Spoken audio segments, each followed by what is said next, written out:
অপেক্ষা মানে শুধু সময় কাটানো নয়, অপেক্ষা মানে নিজেকে ধীরে ধীরে ভেঙে ফেলা। যার জন্য অপেক্ষা করি সে জানেও না, কারো দিন রাত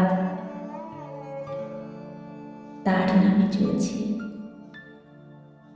অপেক্ষা মানুষকে নীরব করে তোলে, সব কথা জমে যায় বুকের ভেতরে। তবু মানুষ অপেক্ষা করে,